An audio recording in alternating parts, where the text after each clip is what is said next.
ಸ್ನೇಹಿತರೆ welcome back. ನೀವು ನೋಡ್ತಿದ್ದೀರಾ ಜೈ ಮೋಟಿವೇಶನ್ ಸ್ಪೀಕರ್ ಯೂಟ್ಯೂಬ್ ಚಾನಲ್. ಇವತ್ತಿನ ಟಾಪಿಕ್ ಏನು ಅಂತ ಹೇಳಿದ್ರೆ, ಎಷ್ಟೋ ಜನ ಕೇಳ್ತಿರ್ತಾರೆ, ಸರ್ ಮೋಸ ಹೋಗಿದ್ದೀನಿ, ಅವ್ರನ್ನ ಮರೆಯಕ್ ಆಗ್ತಿಲ್ಲ, ತುಂಬಾ ಕಷ್ಟ ಆಗ್ತಿದೆ, ಮರಿಬೇಕಂದ್ರೆ ಏನ್ ಮಾಡ್ಬೇಕು ಅಂತ ಕೇಳ್ತಿರ್ತಾರೆ. ಅವ್ರಿಗೋಸ್ಕರ ಇವತ್ತಿನ ವಿಡಿಯೋ ಟಾಪಿಕ್ ಇರುತ್ತೆ. ಸೊ ಏನಂದ್ರೆ, ಮೋಸ ಹೋದವ್ರನ್ನ ಮರಿಲಿಕ್ಕೆ ಏನ್ ಮಾಡ್ಬೇಕಾಗಿಲ್ಲ, ಎರಡು ರಿಯಲೈಸೇಷನ್, ಎರಡು ಸತ್ಯನ ಅರ್ಥ ಮಾಡ್ಕೊಂಡಾಗ ನಿಮ್ಮ ಒಂದು ಥಾಟ್ ಪ್ರೊಸೆಸ್ ಬದಲಾಗತ್ತೆ, ನಿಮ್ಮಲ್ಲಿ ಒಂದು ಜ್ಞಾನೋದಯ ಅನ್ನೋದು ಬರುತ್ತೆ. ಸೊ ಇವತ್ತಿನ ವಿಡಿಯೋ ನಿಮ್ಗೋಸ್ಕರ ಇರುತ್ತೆ, ಕೊನೆ ತನಕ ನೋಡಿ. ಸೊ ಸ್ಕಿಪ್ ಮಾಡಬೇಡಿ. ಎಲ್ಲೋ ಒಂದ್ ಕಡೆಗೆ ಯಾವ್ದೋ ಒಬ್ಬ ವ್ಯಕ್ತಿಯಿಂದ ನಿಮ್ಗೆ ಮೋಸ ಆಗಿರುತ್ತೆ. ಸೊ ಅಲ್ಲಿಂದ ಬದಲಾಗಬೇಕು ಅಂದ್ರೆ ಏನ್ ಮಾಡ್ಬೇಕು ಅನ್ನೋದು ನಿಮಗೊಂದು ಅಂಡರ್ಸ್ಟ್ಯಾಂಡಿಂಗ್ ಬರುತ್ತೆ. ಫಸ್ಟ್ ಟೈಮ್ ಚಾನಲ್ ನೋಡ್ತಾ ಇದ್ರೆ ಸಬ್ಸ್ಕ್ರೈಬ್ ಮಾಡ್ಕೊಂಡು ನೋಡಿ. 25,000 ಒಂದು ಫ್ಯಾಮಿಲಿ ಆಗಿದೆ ಯೂಟ್ಯೂಬ್ ಅಲ್ಲಿ, ತುಂಬಾ ಖುಷಿ ಆಗ್ತಿದೆ. ಸೊ ನಿಮ್ಮೆಲ್ರಿಗೂ ಕೂಡ ಕಂಗ್ರಾಚುಲೇಷನ್ ಇಸಿ, ಬಿಕಾಸ್ ಇದು ನನ್ನ ಚಾನಲ್ ಅನ್ನೋದಕ್ಕಿಂತ ನಿಮ್ ಚಾನಲ್ ಇದು, ಬಿಕಾಸ್ ನೀವೆಲ್ಲರೂ ಸೇರಿ ಈ ಒಂದು ಹಂತಕ್ಕೆ ನನ್ ಕರ್ಕೊಂಡು ಬಂದಿದ್ದೀರಾ. So thank you so much once again ಅಂತ ಹೇಳ್ದ. ನೆಕ್ಸ್ಟ್ ಮೈಲ್ ಸ್ಟೋನ್ 50K ಇದೆ, ಆದಷ್ಟು ಬೇಗ ಸಬ್ಸ್ಕ್ರೈಬ್ ಮಾಡಿ ನನ್ನ ಫ್ಯಾಮಿಲಿಗೆ ನೀವು ಕೂಡ ಹಾಜರಾಗ್ತೀರಾ ಅಂತ ಅನ್ಕೊಂಡಿದ್ದೀನಿ.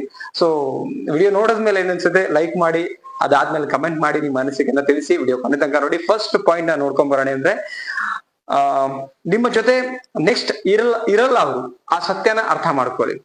ಸಾರಿ, ಒನ್ಸ್ ಅಗೇನ್ ಹೇಳ್ತಾ ಇದ್ದೀನಿ, ನಿಮ್ಮ ಜೊತೆ ಏನ್ ಬ್ರೇಕಪ್ ಆಗಿದೆ, ಏನ್ ಮೋಸ ಮಾಡಿದ್ದಾರೆ, ನೆಕ್ಸ್ಟ್ ಆ ವ್ಯಕ್ತಿಗಳು ನಿಮ್ಮ ಜೊತೆ ಇರಲ್ಲ ಅನ್ನೋ ಸತ್ಯನ ಫಸ್ಟ್ ಅರ್ಥ ಮಾಡ್ಕೊಳ್ಳಿ. ಎಷ್ಟೋ ಜನ ಅಗೇನ್ ಅವ್ರು ಬಿಟ್ಟು ಹೋಗಿರ್ತಾರೆ, ಮೋಸ ಮಾಡಿರ್ತಾರೆ, ಇನ್ನೊಬ್ರಿಗೆ ಇದ್ಬಿಡ್ತಾರೆ, ಬಟ್ ಸ್ಟಿಲ್ ಅವ್ರೇನ್ ಮಾಡ್ತಾರೆ, ಇನ್ನು ಬಂದ್ಬಿಡ್ತಾರೇನೋ, ಮೊದ್ಲಿಂದ ಆಗ್ಬಿಡ್ತಾರೆ. ನೀವ್ ಎಕ್ಸ್ಕ್ಯೂಸ್ ಮಾಡಕ್ ರೆಡಿ ಇರ್ತೀರಾ, ಬಟ್ ಸ್ಟಿಲ್ ಅವರಿಗೆ ನಿಮ್ಮ ಮೇಲೆ ಯಾವ್ದೇ ರೀತಿ ಆ ತರದೊಂದು ಫೀಲಿಂಗ್ ಇರಲ್ಲ. ಲೈಕ್ ಇಂಟೆನ್ಷನ್ಫುಲಿ ನೀವೇ ಸರ್ವಸ್ವ, ನೀವೇ ಬೇಕು ಅವ್ರ ಲೈಫಲ್ಲಿ ಅನ್ಕೊಂಡು ಅವ್ರನ್ನ ಲವ್ ಮಾಡಿದಿದ್ರೆ, ಮಾತಾಡಿರೋದು ಬೇರೆ, ಬಾಯಿಂದ ಬರುವಂತ ಮಾತು, ಒಳಗಡೆ ಆ ಇಂಟೆನ್ಷನ್ ಇಟ್ಕೊಂಡು ನಿಮ್ಮೊಟ್ಟಿಗೆ ಮೂವ್ ಆಗಿದ್ರೆ ಸಪೋಸ್ ಕೊನೆ ತನಕ ಉಳಿಸ್ಕೊಳ್ತಾ ಇದ್ರು, ಏನೇ ಬ್ರೇಕಪ್ಸ್ ಮತ್ತು ಜಗಳ ಆಗಿದ್ರು ಕೂಡ ಅಗೇನ್ ಸರಿಪಡಿಸ್ಕೊಳ್ತಾ ಇದ್ರು. ಬಟ್ ಅವ್ರ ಇಂಟೆನ್ಷನ್ ಅದಿಲ್ಲ, ಆಲ್ರೆಡಿ ಅವ್ರು ಬಿಟ್ಟು ಬೇರೆಯವ್ರೊಟ್ಟಿಗೆ ಎಂಗೇಜ್ ಆಗಿ ಅವ್ರ ಲೈಫಲ್ಲಿ ಅವ್ರು ಬಿಸಿದ್ದಾರೆ ಅಂದ್ಮೇಲೆ ಈ ಸತ್ಯ ಅರ್ಥ ಮಾಡ್ಕೊಳ್ಳಿ. ನೀವು ಭ್ರಮೆನಲ್ಲಿ ಇರಕ್ ಹೋಗ್ಬೇಡಿ. ಎಷ್ಟೋ ಜನ ಭ್ರಮೆನಲ್ಲೇ ಇರ್ತಾರೆ. ಸೊ ನಾನು ಅದೇ ಹೇಳ್ತೀನಿ, ಭ್ರಮೆನಲ್ಲಿ ಇದ್ರೆ ನೀವು ಬದಲಾಗಕ್ ಸಾಧ್ಯನೇ ಇಲ್ಲ. ಬಿಕಾಸ್ ನಾವು ಎಮೋಷನಲಿ ಹೋಗೋದಕ್ಕಿಂತ, ಫೀಲಿಂಗ್ ವೈಸ್ ಹೋಗೋದಕ್ಕಿಂತ, ರೈಟ್, ಅಂಡ್ ಪ್ರಾಕ್ಟಿಕಲ್ ಇಲ್ಲದೆ ಆ ಬದುಕಲ್ಲಿ ನೀವು ಬದುಕೋದಕ್ಕಿಂತ ಪ್ರಾಕ್ಟಿಕಲ್ ಆಗಿ ಯೋಚನೆ ಮಾಡಿ. ಪ್ರೆಸೆಂಟ್ಲಿ ಎಲ್ಲಿದ್ದೀರಾ ನೀವು, ಏನ್ ನಡೀತಾ ಇದೆ ನಿಮ್ ಲೈಫ್ ಅಲ್ಲಿ, ಆ ವ್ಯಕ್ತಿ ಇದಾನ, ಯಾರ ಬಗ್ಗೆ ನೀವು ಯೋಚನೆ ಮಾಡ್ತಿದ್ರಿ.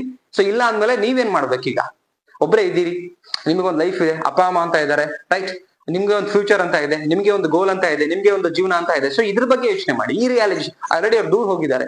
ಸೊ ದೂರ ಹೋಗಿರ್ತಕ್ಕಂಥ ವ್ಯಕ್ತಿಗಳ ಬಗ್ಗೆ ನೀವು ಯೋಚನೆ ಮಾಡ್ತಾ ಕೂತ್ಕೊಂಡ್ರೆ ಐ ಥಿಂಕ್ ನನ್ನ ಪ್ರಕಾರ ವೇಸ್ಟ್ ಅನ್ಸ್ಬಿಡುತ್ತೆ ಎಲ್ಲಾನು ಕೂಡ. ನಿಮ್ಗೊಂದು ಬುದ್ಧಿ ಅಂತ ಇದೆ. ಸೊ ಮನುಷ್ಯನಿಗೆ ನೋಡಿ, ಬುದ್ಧಿವಂತ ಪ್ರಾಣಿ ಅಂದ್ಮೇಲೆ ಬುದ್ಧಿವಂತ ಪ್ರಾಣಿ ತರಾನೇ ಯೋಚನೆ ಮಾಡ್ಬೇಕು ನಾವು, ರೈಟ್. ಬುದ್ಧಿ ಇದೆ, ಬಿಟ್ಟು ಹೋದ್ಮೇಲೆ ನಿಮ್ಗೆ ನಿಮ್ದೇ ಆದ ಲೈಫು, ಕಮಿಟ್ಮೆಂಟು, ಜೀವನ, ಅಪ್ಪ ಅಮ್ಮ, ಒಂದು ಬದುಕು ಎಲ್ಲಾನು ಇದೆ. ಸೊ ಅದನ್ನ ಕಲರ್ಫುಲ್ ಆಗಿ ಮಾಡ್ಕೋಬೇಕು, ಅದ್ರ ಬಗ್ಗೆ ಯೋಚನೆ ಮಾಡಿ. ಫಸ್ಟ್ ಪಾಯಿಂಟ್ ಏನಂದ್ರೆ, ಅರ್ಥ ಮಾಡ್ಕೊಂಡ್ಮೇಲೆ ನಿಮ್ ಥಾಟ್ ಪ್ರೊಸೆಸ್, ಹೌದಲ್ಲ ಆ ವ್ಯಕ್ತಿ ನನ್ನ ಜೊತೆಗೆ ಇಲ್ಲ, ಸ್ಟಿಲ್ ನಾನು ಯೋಚನೆ ಮಾಡ್ತಾ ಇದ್ದೀನಿ ಅನ್ನೋ ಒಂದ್ ಸತ್ಯ ಗೊತ್ತಾಗತ್ತೆ. ಅವ್ರು ಇದ್ದಿದ್ರೆ ಯೋಚನೆ ಮಾಡೋಣ. ಸಪೋಸ್ ಅವ್ರು ನಿಮ್ಮನ್ನ ತುಂಬಾ ಪ್ರೀತಿ ಮಾಡಿ ಸಡನ್ಲಿ ಏನೋ ಆಗಿ ಹೋಗಿದ್ದಾರೆ ಅಂದ್ರೆ ಅವ್ರನ್ನ ಉಳಿಸ್ಕೊಳಕ್ ಪ್ರಯತ್ನ ಮಾಡೋಣ. ಬಟ್ ಪರ್ಪಸ್ಫುಲಿ ನಿಮ್ಮನ್ನ ಬಿಟ್ಟು ಹೋಗಿದ್ದಾರೆ ಅಂದ್ರೆ, ಸೊ ದೆನ್ ನೀವ್ ಯಾಕೆ ಯೋಚನೆ ಮಾಡ್ತಿಲ್ಲ, ಬಿಟ್ಟು ಹೋಗಿದ್ದಾರೆ, ನಾನು ನನ್ನ ಬಗ್ಗೆ ಯೋಚನೆ ಮಾಡ್ಬೇಕು ಅಂತೇಳಿ. ಓಕೆ, ಇದನ್ನ ಅರ್ಥ ಮಾಡ್ಕೊಂಡಾಗ ಮಾತ್ರ ನಿಮ್ಮ ಥಾಟ್ ಪ್ರೊಸೆಸ್, ನಿಮಗೊಂದು ಜ್ಞಾನೋದಯ ಅನ್ನೋದು ಬರುತ್ತೆ. ನೆಕ್ಸ್ಟ್ ಪಾಯಿಂಟ್ ನೋಡೋಣ, ಏನಂತ ಹೇಳಿದ್ರೆ, ನೆಕ್ಸ್ಟ್ ನಿಮ್ಮ ಬದುಕೇನು ಅನ್ನೋದನ್ನ ಕಂಡುಕೊಳ್ಳಿ. ಅವ್ರು ಹೋದ್ಮೇಲೆ ವಾಟ್ ಇಸ್ ನೆಕ್ಸ್ಟ್, ನಿಮ್ಮ ಲೈಫ್ ಏನು, ನಿಮ್ಮ ಲೈಫಿನ ಬಗ್ಗೆ ನೀವೇನ್ ಅರ್ಥ ಮಾಡ್ಕೊಂಡಿದ್ದೀರಾ, ರೈಟ್. ಇದು ತುಂಬಾ ಮುಖ್ಯ ಇರುತ್ತೆ. ಎಷ್ಟೋ ಜನ ಅವ್ರ ಲೈಫಿನ ಬಗ್ಗೆ ಅವ್ರು ಕೇಳ್ಕೊಳಲ್ಲ. ಅವ್ರು ಬರೋಕಿನ್ನ ಮುಂಚೆ ನಿಮ್ಗೊಂದು ಗೋಲ್ ಇತ್ತು, ಹಿಂಗಿರ್ಬೇಕು, ಹಿಂಗ್ ಬದುಕ್ಬೇಕು, ಇದನ್ನ ತಗೊಳ್ಬೇಕು, ಹಂಗ್ ಮಾಡ್ಬೇಕಿತ್ತು, ಏನೋ ಒಂದ್ ಅನ್ಕೊಂಡಿದ್ರಿ, ಬಂದ್ರಿ, ಆ ಗುಂಗಲೇ ಉಳಿದ್ಬಿಟ್ಟಿದ್ದೀರಾ. ಈಗ ನೆಕ್ಸ್ಟ್ ನಿಮ್ಮ ಬದುಕಿನ ವಿಚಾರಗಳೇನು, ಹೆಂಗ್ ಬದುಕ್ಬೇಕು ಅನ್ಕೊಂಡಿದ್ದೀರಿ, ಅದನ್ನ ಕುತ್ಕೊಂಡು ಕ್ವಶನ್ ಮಾರ್ಕ್ ಹಾಕೊಳ್ಳಿ.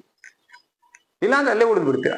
ಯಾರು ನಿಮ್ ಬಗ್ಗೆ ಯೋಚನೆ ಮಾಡ್ಬೇಕು, ಯಾರ್ಯಾಕೆ ಯೋಚನೆ ಮಾಡ್ಬೇಕು, ಎಲ್ಲಾರ್ದು ಅವ್ರವ್ರದೇ ಭಾರ ಅನ್ಸಿರುತ್ತೆ. ಯೋಚನೆಗಳು, ಬದುಕ್ತಾ ಇರೋ ರೀತಿ, ದುಡಿಮೆ, ಎಲ್ಲರಿಗೂ ಅವ್ರವ್ರದೇ ಇರುತ್ತೆ. ನಿಮ್ ಬಗ್ಗೆ ಯಾರು ಯೋಚನೆ ಮಾಡ್ಕೊಂಡು ಕೂತ್ಕೊಳ್ಳೋ ಸಮಯ ಅಲ್ಲ ಯಾರಿಗೂ, ಕರೆಕ್ಟ್. ಸೊ ಹಂಗಂತೇಳಿ ತಂದೆ ತಾಯಿ ಮೇಲೆ ನೀವು ತಂದೆ ತಾಯಿ ಯೋಚನೆ ಮಾಡ್ಬೇಕಿತ್ತು ನನ್ನ ಬಗ್ಗೆ, ನೋ.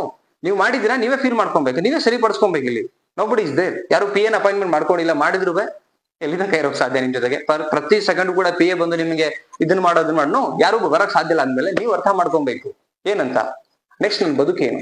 ಇವೆರಡು ಕ್ವಶನ್ ನೀವು ಆನ್ಸರ್ ಹುಡ್ಕೊಳಕ್ ಶುರು ಮಾಡಿದ್ರೆ ನಿಮಗೆ ದಾರಿ ಸಿಗತ್ತೆ. ಓಕೆ ಫೈನ್, ನನ್ ಹೊಟ್ಟೆ ಇದೆ, ಎಷ್ಟೋ ಜನ ತೀರ್ ಹೋಗಿದ್ದಾರೆ, ನನಗೆ ಇನ್ನೂ ಸ್ಟಿಲ್ ನಾನು ಬದುಕಿದ್ದೀನಿ, ಏನಾದ್ರು ಮಾಡ್ಬೇಕು, ಏನ್ ಇಂಟ್ರೆಸ್ಟ್ ಇದೆ. ಇದು ನಾನು ಹೇಳ್ತಿಲ್ಲ, ಎಮೋಷನಲಿ ಹೋಗಕ್ಕೆ ಹೋಗ್ಬೇಡಿ, ಪ್ರಾಕ್ಟಿಕಲ್ ಆಗಿ ಮಾಡಿ. ಆ ವ್ಯಕ್ತಿಗಳು ಇಲ್ಲ ಅಂದ್ಮೇಲೆ ಆ ಇಲ್ಲ ಅನ್ನೋ ಸತ್ಯ ತಾನೆ, ಇದನ್ನು ಸತ್ಯವಾಗಿ ಯೋಚನೆ ಮಾಡಿ.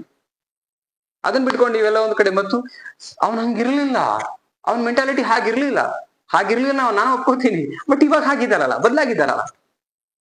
ಅವತ್ತಿನ ಬೇಡ, ಇವತ್ತೇನಿದೆಯಲ್ಲ ಇದು ಇಂಪಾರ್ಟೆಂಟ್. ಈ ಎರಡು ಪ್ರಶ್ನೆಗಳಿಗೆ ನೀವು ಉತ್ತರ ಕಂಡುಕೊಂಡ್ರೆ ಡೆಫಿನೆಟ್ಲಿ ಮರಿಬೇಕಂದ್ರೆ ಅದು ನಿಮ್ಮ ಬದುಕು ಅನಿವಾರ್ಯ ಇದ್ದಾಗ ನೀವು ಅದ್ರ ಬಗ್ಗೆ ಯೋಚನೆ ಮಾಡ್ತೀರಿ. ಹಿಂದಿನ ಏನಕ್ಕೆ ಯೋಚನೆ ಬರುತ್ತೆ? ಬಂದ್ರು ಸಪೋಸ್ ಬಿಟ್ಟಾಕ್ ಅವರೇ ಹಂಗಿರ್ಬೇಕಾದ್ರೆ ನಾನ್ ಹಾಕಿರ್ಬೇಕು ಆ ಥಾಟ್ ಬರುತ್ತೆ.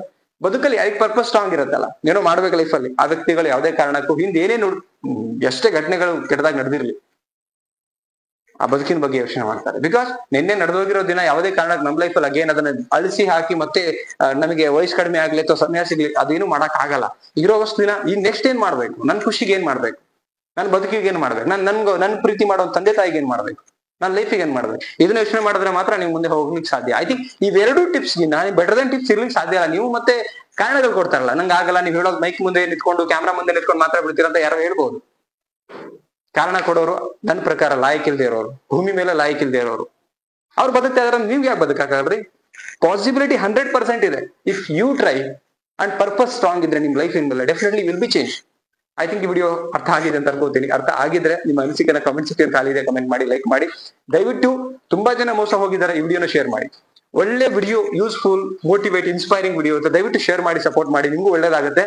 ಅಂಡ್ ಆದಷ್ಟು ಬೇಗ 50K ಕಂಪ್ಲೀಟ್ ಮಾಡ್ತೀರಾ ಅನ್ನೋ ಒಂದು ಫೀಲ್ ನನಗಿದೆ, ನಂಬಿಕೆ ಇದೆ. Thank you so much guys. ಮತ್ತೊಂದು ಟಾಪಿಕ್ ಅಲ್ಲಿ ಸಿಗ್ತೀನಿ. ನಮಸ್ತೆ.